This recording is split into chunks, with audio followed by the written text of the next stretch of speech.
Hi, my name is Brittany, and today I'll be discussing the Trail of Tears. While conducting research for this speech, I was very angry when I could not find a certain number or percent of Native Americans who died while moving from east to west to the Trail of Tears.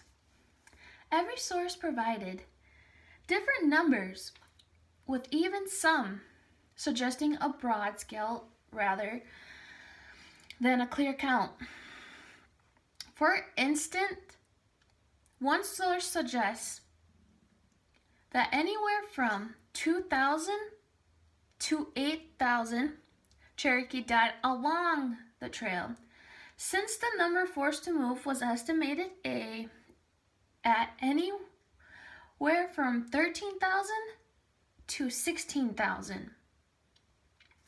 That means anywhere from about 1/8 to 1/2 of those Cherokee died.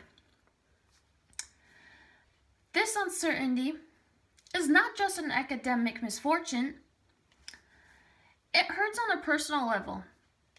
That's because I'm not only a young Hispanic, I am also American Indian.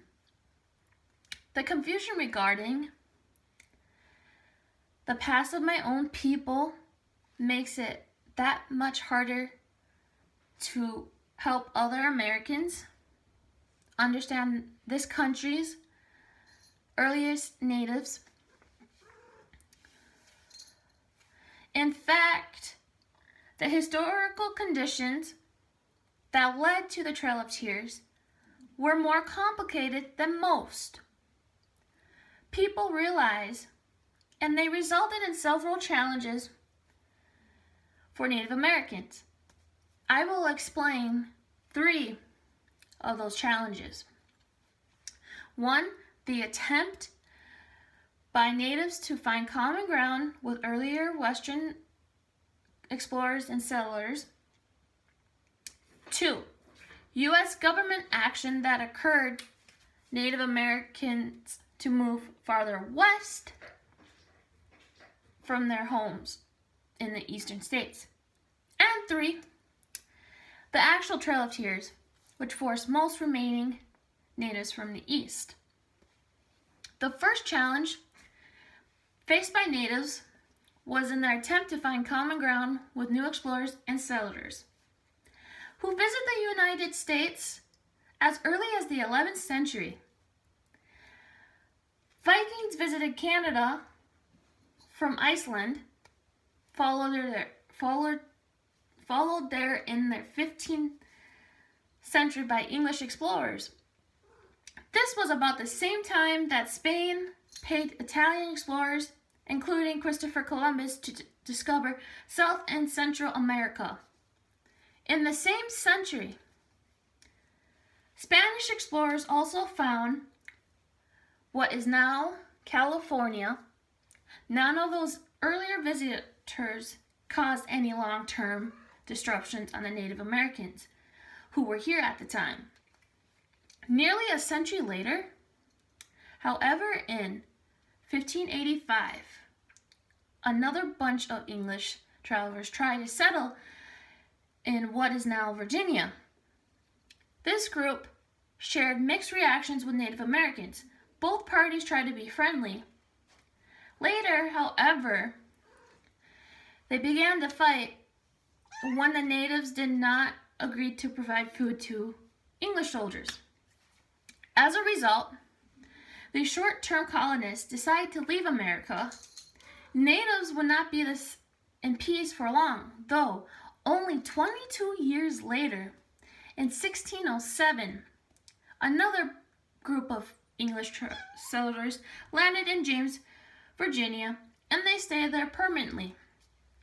The exact population of natives at this time is difficult to determine, as the number who died on the Trail of Tears. Some estimates indicate that as many 10 million Native Americans within about 600 tribes could have been north of the Rio Grande River in the 1500s. By contrast, it took other settlers from Europe and Africa until the late 1700s to gradually collect 2.5 million.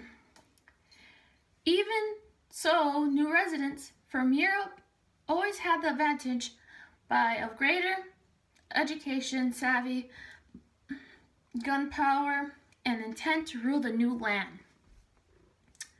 Hence, the lives of Native Americans never be the same. Natives were forced to deal with the newcomers, whether they wanted or not. On one hand, members of both sides tried ongoing cooperation in the way of trade deals, shared battles, and intermarriage. On the other hand, new settlers did not appreciate Indian culture and feared Indian attacks. Indians began paying dearly for the presence of growing foreign occupation. They began dying from Western disease and increasing were betrayed in relation to Western greed. In 1776, Americans reached a new level power when they began the War of Independence. In 1837, they won their freedom from England. 6 years later, when George Washington became the president of the new nation, he ordered his people to help Native Americans to fit within the Western culture. He wanted Indians to abandon their traditional wandering ways, to live in designated places, growing crops and dressing and behaving like white folks. To help that happen, white men known as agents lived with Indian tribes to teach them the new way of life. Eventually, the term 5 civilized tribes referred to Cherokee, Chickasaw, Choctaw, Creek, and Seminole tribes, all who have common ancestry with the Cherokee. These tribes created towns and adapted literacy, markets, and centralized government and formal laws. Some even took slaves. The second challenge faced by natives related to the action to the U.S. government to help enforce its goals. Many reasons led to this point. America made the Louisiana Purchase in 1803, which eventually became our central United States. The Treaty of 1818 allowed America and Britain to share additional land where our northwestern states now exist. Meanwhile, colonists were increasing each year. They were all eager to declare land. They also were excited by the lure of many new sources. The assets included cropland in the hope of high profits from cotton. One of the biggest incentives was the discovery of gold in 1829 in Georgia. It created a gold rush that was larger than a previous one in North Carolina, but not so grand as the later California rush. A new underlying theme, this girl desired to expand and lay calm. It was the concept of manifest destiny. This was the belief by early Americans that they have given right and duty to increase their presence and their influence throughout the new land. The term itself was not coined until the mid-1840s when James Polk became president, but the spirit underlying it was building to intense levels for many years before that. As a result, one of the major decisions made by congressmen at the time was to push the Indian Removal Act in 1830. President Andrew Jackson was instrumental in pushing through this act, which allowed him to convince tribal leaders to move their people to the west. This, in fact, was reported to be his top priority. When he began leading the country, Andrew Jackson staff also arranged a special treaty with the Cherokee at the end of 1835. This treaty allowed Cherokees to receive land in what is now Oklahoma, plus $500,000 in education funds, additional payment for personal good loss, and $5 million to move to a new location within the next couple years. Most Cherokee had not moved by the end of the deadline. Some even took the matter to the U.S. Supreme Court, but had no success. U.S. government Davy Crockett of Tennessee was among some of the early Americans who disagreed with the drive to push Indians west. They also had no luck against the power of manifest destiny. Although Jackson left office by the end of 1836, but did not need to worry that his goals would not be met. Martin Van Buren had been his vice president, then succeeded him as president. The new president was more willing to oversee the removal of the Cherokee. When Van Buren began leading the country in 1837, half of now 50 United States were listed as official members. Michigan became the 26th state to join the Union in that year. The third challenge was the actual Trail of Tears. Some historians or Native Americans regard the Trail of Tears broadly as ground push about 100,000 Native Americans from their ancestor lands in the entire east to the west. Others limited the term to push throughout the 1830s to remove Indians from the southeast to what is now known as Oklahoma. Still, others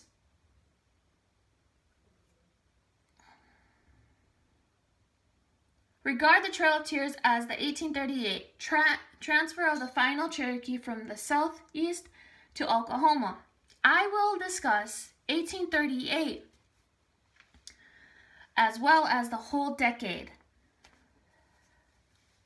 When the U.S. government deemed the time right, it sought assistance from the state soldiers and used camps in Tennessee to hold Cherokee as they gradually collected them. Historians estimate that about 10,000 Indians from 5 civilized tribes avoided the transfer and remained in the southeast, where some of their descendants still live today. However, in that final push, the government did successfully gather about 16,000 Cherokee. After the Civil War, journalist James Money interviewed people involved with the 1838 removal and then described it as follows. Squad of troops were sent to search out with rifle and bayonet every small cabin hidden away in the coves or by sides of mountains, streams to seize and bring in as prisoners of the occupants. However, and wherever they might be found, families at dinner were startled by a sudden gleam of bayonets in the doorway and rose up to be driven with blows and oaths along the weary miles of the trail that led to the blockade. Men were seized in their fields or going along the road. Women were taken from their wheels and children from their play. In many cases, on turning for one last look as they crossed the ridge, they saw their home in flames. fired by a lawless rabble that followed on the heels of the soldiers to the loot and the pillage. So keen were these outlaws on the scene. In that in some instance they were driving off the cattle and other stock of Indians. Almost before the soldiers had fairly started their owners in the other direction, systematic hunts were made by the same men for Indian graves to rob them of silver pendants and other valuables deposited with the dead. Mooney ended his account with the following quote from a Georgia volunteer who watched the process. "I fought through the Civil War, and I've seen men shot to pieces and slaughtered by thousands, but the Cherokee removal was the cruelest work I ever knew. Because of the poor conditions in holding camps, some of the Cherokee died before even leaving. Many more died along the way. Reasons included cold air, limited food, and a disease such as chloride, whooping cough, smallpox, and malaria. It was described as one of the coldest winters on record.